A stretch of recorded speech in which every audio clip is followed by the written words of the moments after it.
Assalamualaikum warahmatullahi wabarakatuh. Kembali lagi bersama saya Andri Mulajiso dari kelas 11 Elektronika Industri 1. Saya berasal dari Sekolah Menengah Kejuruan 1 Batam. Pada kesempatan yang baik ini saya ingin membuat sebuah video tugas robotik tentang penerapan rangkaian silinder dengan menggunakan sensor tekanan. Baiklah, langsung saja daripada memperlama durasi videonya, kita masuk ke softwarenya. Oke, kita sudah masuk di software FluidSim ya. Kita buat file baru. Oke, pertama kita masukkan software komponen kompresor. Pertama kita akan membuat dulu rangkaian pneumatiknya. Kemudian kita masukkan katup 5/2 dan double acting. Pada bagian input nomor 1 kita hubungkan ke kompresor. Bagian 5 kita hubungkan ke terminator. 5 dan 3 merupakan pembuangan. Kemudian 4 dan 2 yang merupakan bagian output kita hubungkan ke silinder kerja ganda. Oke, sudah jadi. Kemudian kita beri label di double actingnya, yaitu A1 sebagai posisi 1 kita beri posisi 0 dan A2 sebagai posisi 100 atau posisi akhirnya. Kemudian kita masukkan pada 5/2 ini, yaitu solenoid. Kemudian kita beri label terserah, namun kita tulis saja S1 dan S2 sesuai selera atau kebutuhan. Kita bisa menggunakan label ini ya teman-teman. Kemudian setelah rangkaian pneumatik selesai, kita buat rangkaian elektropneumatik. Jadi perbedaan antara elektropneumatik dengan pneumatik yaitu pada masukan salah satunya, yaitu pada pneumatik menggunakan masukan kompresor yang menghasilkan udara bertekanan, pada elektropneumatik menggunakan masukan listrik yaitu 24 volt DC. Kemudian kita masukkan detent switch.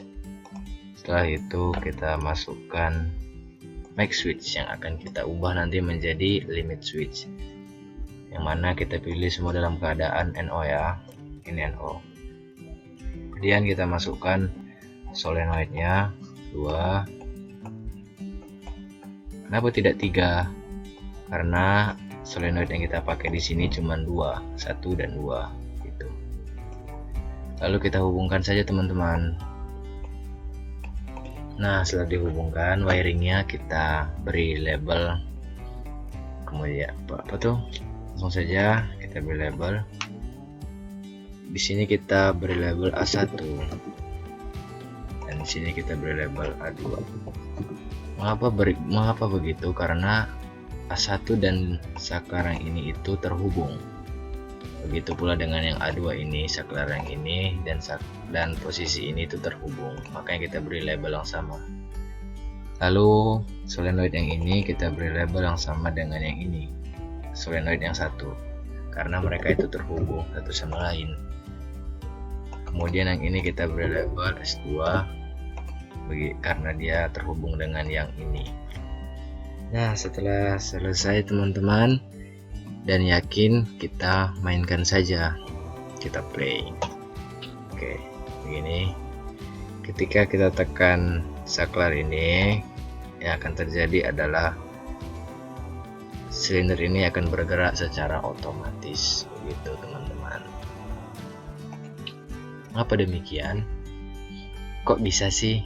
Nah, hal itu terjadi karena ketika kita menekan saklar yang ini, maka arus akan melewati A1. Setelah melewati A1, dia akan melewati solenoid yang pertama. Ketika solenoid ini dialiri listrik, maka S1 ini akan aktif dan S1 ini juga, karena mereka terhubung. Ketika S1 ini aktif, maka silinder akan maju ke depan. Ketika silinder ini sudah mencapai posisi maksimalnya, maka akan menyalakan A2 ini. Mengapa bisa terjadi? Karena ketika dia maju, maka dia akan menekan A2. Ketika sudah menutup, maka arus 24 ini akan melewati A2 dan menyalakan S2. Ketika S2 ini aktif, maka S2 ini aktif dan akan membuatnya jadi mundur. Setelah mundur, dia akan kembali ke posisi semula. A1 ini akan menutup dan S1 akan nyala. Begitu kira-kira gambarannya. Coba kita amati lagi ya. Ketika kita menekan, maka arusnya ini akan melewati saklar dan melewati A1 dan S1, maka S1 akan maju. Sepertinya terlalu cepat, maka kita akan coba lambat dengan one way.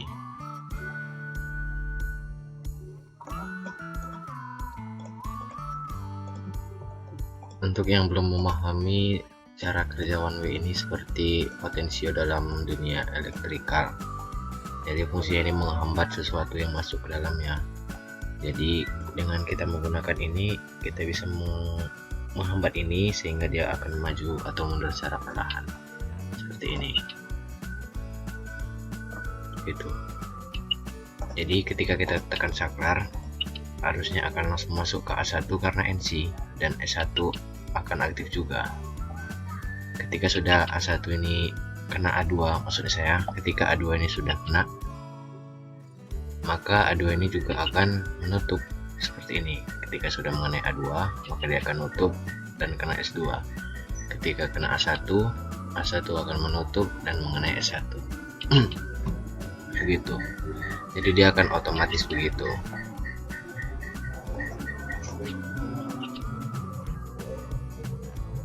Jadi intinya, kesimpulannya,